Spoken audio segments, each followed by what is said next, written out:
In a bid to address the ongoing drought crisis, the Karnataka Minister of Agriculture recently set out a significant effort.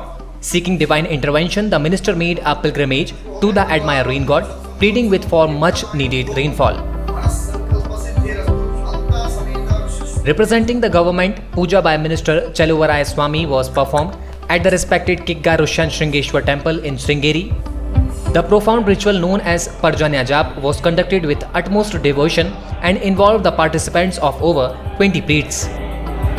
After the event, the Rusha Shringeshwar temple is said to host a special prayer. Notably, the agriculture minister has confirmed his participation in the auspicious puja. However, this event is expected to draw attention from devotees and local alike.